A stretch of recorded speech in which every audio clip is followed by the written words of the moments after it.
Welcome to the Kumar Dev education में अपने channel में आपका स्वागत करता हूँ। ये कहानी है देवी चौधरानी। इसका हम पार्ट 1 स्टार्ट करते हैं। अरे पी, अरे पी पी, अरे प्रफुल्ल, ओ मुँह जली आई माँ। माँ ने पुकारा और पास आकर बेटी ने पूछा, क्या है माँ? माँ बोली, जाना घोष लोगों के घर से एक बैंगन तो मांग ला। प्रफुल्ल मुखी ने कहा, मुझे ये ना होगा, किसी से कुछ मांगने में मुझे बड़ी लज्जा लगती है। तो फिर खाएगी क्या? आज तो घर में कुछ भी नहीं है, तो सिर्फ भात खा लेंगे। रोज रोज खाकर क्या खाना? जैसे पूर्व जन्म का कर्म करके आई है, हम कंगालों को मांगने में भला कैसी लज्जा। प्रफुल्ल चुप लगा गई।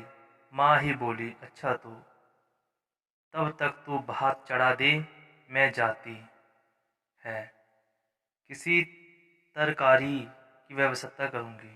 प्रफुल्ल ने कहा, तुम्हें मेरे सिर की कसम, किसी से मांगने मत जाना। घर में चावल है, नमक है, हरी मिर्च है, फली है, हम औरतों के लिए इतना काफ़ी है।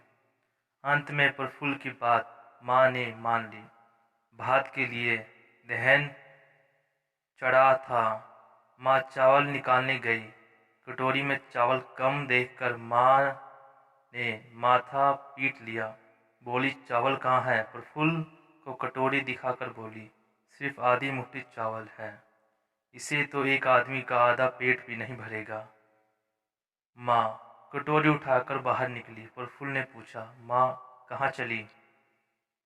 माँ ने कहा, किसी से चावल उधार मांग लाओ, नहीं तो रूखा भात भी नहीं मिल सकता।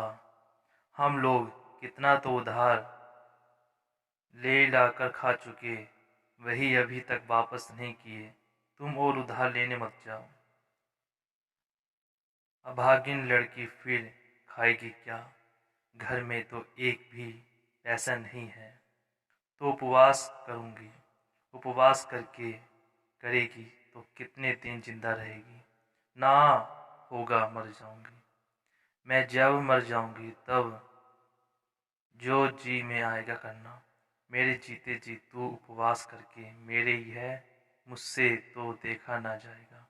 जैसे भी होगा भीख मांग कर भी तुझे खिलाऊंगी। भीख क्या मांगेगी? एक दिन के उपवास से आदमी मर नहीं जाता। आओ आज हम दोनों माँ बेटी मिलकर आज अंजेऊ तैयार कर ले, कल बेचकर पैसे ले आवेंगे। देनू बनके मैं सूत कहाँ है? क्यों, चरखा तो है, कपास कहाँ है? अब प्रफुल्ल मुखी सिर झुकाकर रोने लगी। माँ फिर कटोरी उठाकर चावल उधार मांगने को चली। तब प्रफुल्ल माँ के हाथ से कटोरी छीनकर भीतर रख आई और बोली, माँ हम मांग कर क्यों खाएं? हमारे पास तो सब कुछ है।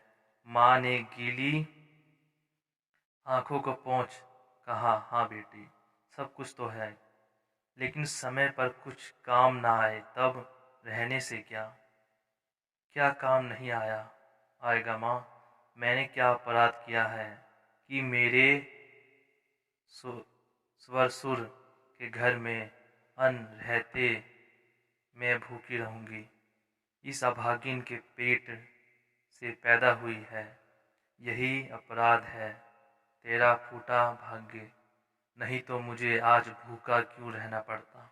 सुनो माँ, आज मैंने मन में निश्चय किया है कि ससुर के घर का अन्न खाने को मिलेगा तभी खाऊंगी, नहीं तो भूखी रहूंगी। तुम उधार मांगकर या भीख मांगकर जैसे भी पाओ लाकर खा लो, फिर खाकर तुम मुझे साथ चलकर मेरे ससुराल पहुंचा दो।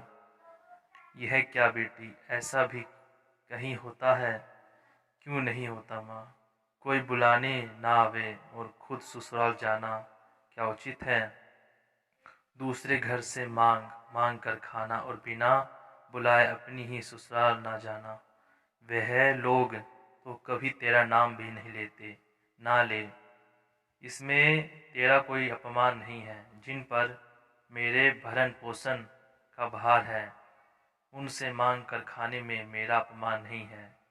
अपना धन आप ही मांग कर ला खाऊंगी, इसमें मुझे भला लज्जा कैसी।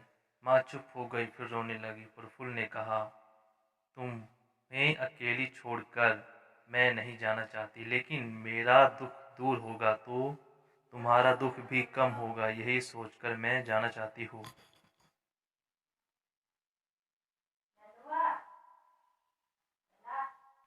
फिर माँ बेटी में बहुत सी बातें हुई। अंत में माँ ने सोचा कि बेटी का कहना ही ठीक है। तब माँ ने जो भी चावल घर में था वही सजाया, लेकिन प्रफुल्ल ने बहुत कहने पर भी कुछ न खाया, इसलिए माँ ने भी नहीं खाया। प्रफुल्ल बोली, अब और समय बिताने से क्या लाभ है, दूर जाना है। तब माँ ने कहा, तेरे बाल तो सवार दूँ। प्रफुल्ल ने कहा, नहीं ठीक है, रहने दो। रुको भी, लेकिन मेरी बेटी बिना श्रृंगार के ही अच्छी लगती है। प्रफुल्ल ने सोचा, जैसी हूँ वैसी ठीक हो, सच कर क्या किसी को रिझाने जाना है, छी।